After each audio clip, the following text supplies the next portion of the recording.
110 milhões de reais mais 2 jogadores. Essa foi a última oferta do Palmeiras ao Flamengo por Pedro.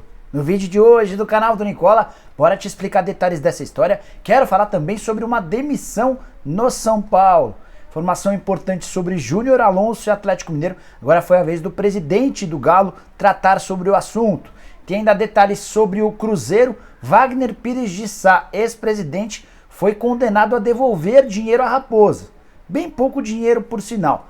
Para completar, falo também a respeito de Maicon, enfim anunciado como zagueiro do Santos. Fez uma homenagem bem legal ao pai dele. Tem as últimas do mercado que envolvem, por exemplo, Alan Patrick. Vou falar ainda sobre Vasco, Botafogo e muito mais. Para não perder nada hoje e sempre é muito simples, basta você se inscrever no canal apertando esse botãozinho vermelho de inscreva-se, ativa também as notificações, a gente tenta sempre deixar você super bem informado sobre as coisas de mercado, bastidores, finanças e muito mais. Contar que esse vídeo tem um oferecimento de 1xBet, casa de apostas esportivas que é parceira do Liverpool, do Barcelona, do Chelsea, entre vários outros grandes clubes do mundo. Nessa quarta-feira só tem jogão. Liga dos Campeões, Liga Europa, campeonatos estaduais em alguns lugares e também Copa do Brasil. Separei os dois grandes confrontos da Liga dos Campeões. Manchester City e Sporting, jogo na Inglaterra. Vitória do City pagando R$1,17. Se der empate, R$8,60. E se o Sporting vencer na condição de visitante, R$19. Já em Real Madrid e PSG, o jogo que promete parar ou concentrar todas as atenções da quarta-feira. Vitória do Real Madrid em casa, R$2,58. Empate, R$3,72. E se o PSG vencer, R$2,77. Ótimas cotações para esse jogo, concorda? Então não fica fora dessa. Pega agora mesmo o link que eu vou deixar no comentário fixo. Faz seu cadastro na 1xBet, usa o cupom Nicola para ter 100% de bônus e começa a aproveitar, beleza? Bora sim agora começar o vídeo com o tradicional giro de notícias e a primeira informação é do Botafogo. O atacante Herisson tem se tornado o destaque do time nessa temporada. Mesmo jogando pouco como titular, ele tem 9 partidas, 3 apenas, começando desde o princípio. Ainda assim são 5 gols e mais 2 assistências, atleta que vem ganhando espaço no ataque do Fogão. Já o Vasco da Gama anunciou nessa terça-feira a prorrogação do contrato de Marlon Santos. Nunca ouviu falar? Meia de só 18 anos de idade, está prestes a completar 19, foi o grande destaque do time na Copa São Paulo de Juniores. O contrato estava perto do fim, existia preocupação em relação ao futuro dele e o Vasco conseguiu a extensão do vínculo até 2024. Outra informação importante, Copa do Brasil começa nessa terça-feira, tem por exemplo o Fluminense do Piauí e Santos. E a primeira fase da Copa do Brasil foi marcada por péssimos públicos, média de público de apenas 1.640 pagantes por jogo. 1.640. Somando todos os jogos, a gente não chega nem a 60 mil torcedores ao longo da primeira fase, fase que definitivamente ainda não engrenou. Vamos ver se a coisa melhora nessa segunda fase de mata-mata. Não é nem mata-mata, é só mata, né? Porque é o jogo único e já define-se o classificado. Para fechar o giro de notícias, contar que Walter, lembra do Valtão? Estava no Santa Cruz, pediu para deixar o clube. Apesar de estar na cidade natal, apesar de estar perto da família, ele alega ter uma outra proposta e deve anunciar nos próximos dias o seu futuro. O Santa Cruz já concordou com a rescisão de contrato, o Walter não ficou nem 3 meses na Cobra Coral. Quero falar agora sobre Alan Patrick. Meio atacante que foi especulado no Flamengo, é pretendido pelo Santos, mas deve jogar no Inter Miami. Pelo menos é o que garante o pessoal do território MLS, que é uma conta que cuida a respeito de assuntos da Major League Soccer, o campeonato americano de futebol. De acordo com a apuração do pessoal, o Inter Miami, que é o time do David Beckham, fez uma proposta oficial para contar com o atleta, o meio atacante, até dezembro. Empréstimo de uma temporada, o Inter Miami gostou da possibilidade, ou melhor, o Shakhtar Donetsk gostou da possibilidade de emprestá-lo e condicionou essa liberação a nenhuma vinculação de um valor fixo. O Shakhtar está preocupado em colocar um valor pequeno e o Alan Patrick se valorizar e essa conta, no final das contas, ser fechada por valores não muito bons. Então, se o seu clube gostaria de contratar o Alan Patrick, é bom que o dirigente do seu time aqui no Brasil acelere o passo, senão vai acabar perdendo para um time dos Estados Unidos. Bora falar agora sobre Maicon, enfim, novo zagueiro do Santos, negociação que durou quase um mês. Nessa terça-feira ele pôde ser anunciado e apresentado com a camisa do Santos e separei um detalhe bem curioso e bacana. O Maicon revelou que o pai dele, o seu Maurides, é torcedor fanático do Santos. É Maurides mesmo. Torcedor fanático. E o Maicon conta que cresceu assistindo aos jogos do Santos por influência do pai. O que o Maicon fez? Levou o pai para esse evento de fotos e vídeos.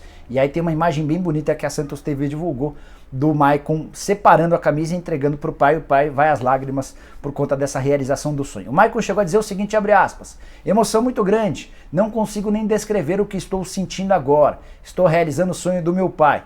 É um time que eu cresci vendo jogar, não tenho orgulho maior do que poder realizar esse sonho, fecha aspas. Quinto reforço do Peixe para a temporada, ainda não é um Santos que o torcedor pensa, mas aos pouquinhos vai melhorando. Maicon que só pode jogar na terceira fase da Copa do Brasil, caso o Peixe elimine o Fluminense do Piauí, ou então ele pode até estrear no Campeonato Paulista. Se o Santos passar para a fase de mata-mata, nessa fase de grupos ele ainda não tem condição de jogar, porque o período de inscrições para essa etapa do torneio já se encerrou.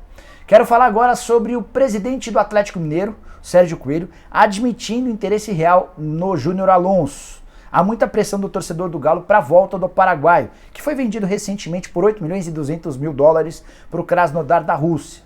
Teve problemas lá no leste europeu, aquela coisa que você já conhece, enfim.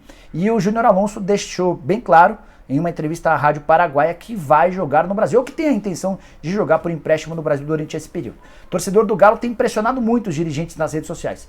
Rodrigo Caetano, nessa segunda-feira, admitiu que as portas estão abertas e o presidente Sérgio Coelho, que está em meio a uma cavalgada de peregrinação rumo à Aparecida, como forma de agradecimento pelos títulos conquistados no ano passado, ele foi cercado por um torcedor do Galo que ficou perturbando ele para que ele falasse sobre o Júnior Alonso. Aí o presidente falou, tá bom, você está me perturbando a meia hora, então beleza, grava aí o que eu vou falar. E aí o presidente disse o seguinte, abre aspas, o Alonso para vir para o Atlético só depende dele. Para o Galo ele já pode vir e se apresentar amanhã. Então o próprio presidente do Atlético colocando à disposição para o Júnior Alonso ser contratado. Haverá uma dificuldade financeira, porque o Atlético não havia se programado para o retorno do Júnior Alonso. O Godin, que foi contratado para o seu lugar, inclusive ganha mais do que ganhava o Júnior Alonso na oportunidade. O Alonso foi para a Rússia para ganhar um salário ainda maior, algo na casa de R$1 milhão por mês. Então vai haver a necessidade agora de um acordo financeiro, quanto que o Júnior Alonso vai querer ganhar, quanto o Atlético pode gastar. De qualquer forma, há interesse à vontade dos dois lados. Antes de mudar de assunto, só contar que o Galo segue trabalhando para ter a confirmação do título de 1937, título do brasileiro reconhecido. Uma série de documentos já foram concluídos e vão ser apresentados muito em breve. Esses documentos tratam sobre matérias, sobre uma série de coisas que tratavam o campeonato de 37 como um campeonato brasileiro. E é esse reconhecimento que o Atlético quer, tá? Bora falar agora a respeito do Cruzeiro, o rival do Galo. Notícia mais ou menos, vamos lá. Wagner Pires de Sá foi condenado na última quinta-feira pela Justiça Mineira. A condenação é de pagamento de R$150 mil como indenização ao Cruzeiro. O motivo? Enquanto Wagner Pires de Sá era processado e vivia a situação complicada, por conta de coisas que ele mesmo fez à frente do Cruzeiro, o que ele começou a fazer? Ele contratou os advogados do Cruzeiro para trabalhar a favor dele na pessoa física. E aí o Cruzeiro constatou-se essa irregularidade, foi-se à justiça e a justiça acabou determinando o pagamento de R$150 mil. Só para completar, a Raposa cobrava o ressarcimento de valores que teriam saído dos cofres do clube para honorários advocatícios, contratados pelo ex-presidente durante a investigação criminal que concluiu que houve irregularidades na gestão. É absurdo. Mas essa é só a pontinha do iceberg. Wagner Pires de Sá fez coisas muito piores. Ele, Serginho da Alterosa, o Itair Machado, esses caras, eles têm a responsabilidade, a obrigação de devolver dinheiro ao Cruzeiro. O que eles fizeram com o clube ajuda a explicar o atual momento da Raposa, que o Ronaldo está tentando consertar. Bom, bora falar agora sobre o São Paulo e a demissão anunciada nessa terça-feira. O Pedro Ismânia não faz mais parte do São Paulo. O Pedro trabalhava há 5 anos, para ser mais preciso, como coordenador das categorias de base do São Paulo.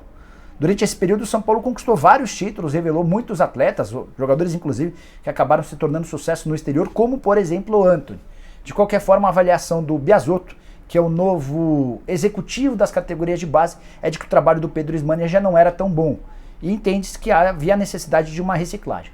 Até perguntei nos bastidores se poderia ter alguma coisa a ver com a saída do Vitinho. O Vitinho, para quem não sabe, é um dos atacantes, o melhor jogador do São Paulo na última Copa São Paulo de Juniores. O contrato dele termina na metade do ano e o Pedro Ismânia, junto do Biasotto, foram os responsáveis por tratar das negociações de prorrogação do contrato nos últimos meses. e aí poderia ter causado alguma rusga, até porque o Vitinho está indo embora de graça. Não é por isso. Chegaram a especular também que a relação do Pedro com as categorias ou com as comissões técnicas das demais categorias da base não eram das melhores. Também ouvi que não é bem por aí. A ideia do Biasotto é trazer alguém com um novo fôlego, alguém que possa executar essa função de coordenador de futebol do São Paulo nas categorias de base com mais qualidade. Enfim, sobre nomes, o São Paulo já está buscando alternativas no mercado, ainda não consegui descobrir nenhum nome. Assim que souber, conto para vocês. Combinado? Bora terminar o vídeo para falar a respeito da grande notícia da terça-feira. O pessoal do GE contou que o Palmeiras fez uma nova proposta ao Flamengo pelo Pedro. 110 milhões de reais ou 20 milhões de euros para adquirir o Pedro, mais 2 jogadores. O nome dos atletas não foi revelado. O que eu consegui apurar é que seriam 2 reservas. Então não adianta o torcedor do Flamengo se iludir imaginando que o Palmeiras pagaria 110 milhões de reais e ainda cederia, por exemplo, o Gustavo Gomes e o Everton. O Palmeiras apresentou uma pré-lista com atletas que não fazem parte dos planos do Abel Ferreira e poderiam ser escolhidos pelo Flamengo. De qualquer forma, essa história já nasceu morta. O presidente Rodolfo Landim entrou em contato com a Leila Pereira para dizer que não topa vender o Pedro para o Palmeiras, mesmo com cifras que eu considero extremamente interessantes. Só a título de curiosidade, o Flamengo pagou ou comprou o Pedro da Fiorentina por 14 milhões de euros. Ainda não pagou, só pagou as 2 primeiras parcelas de um total de 6. Ou seja, o Flamengo teria um lucro de 6 milhões de euros e ainda teria a possibilidade de adquirir mais 2 atletas do Verdão, por um jogador que é reserva no Palmeiras. O Pedro gostaria de ir para o Palmeiras, embora não vá comprar briga com o seu clube do coração. Ele entende que precisa jogar mais, sabe que está ficando mais distante da Copa do Mundo, mas ainda assim não vai comprar essa briga. Como eu contei, o Landim já procurou a Leila para descartar. O Palmeiras promete pensar em uma nova investida. Ainda não está formulada essa outra oferta. Quais seriam as alternativas? Se incluísse mais um jogador, se você tenta colocar um jogador de titular, enfim. O Palmeiras está tentando, está fazendo seus esforços. Acho que desse mato não vai sair coelho, porque não é a questão da penhora de 127 milhões, só para resgatar. O Flamengo pode ser condenado nos próximos dias ao pagamento de 127 milhões de reais por conta de uma dívida de 2 décadas atrás. E, inclusive, o próprio presidente do Flamengo já deixou bem claro que as contratações estão suspensas por causa dessa possível penhora. Mas isso nada tem a ver com o Pedro.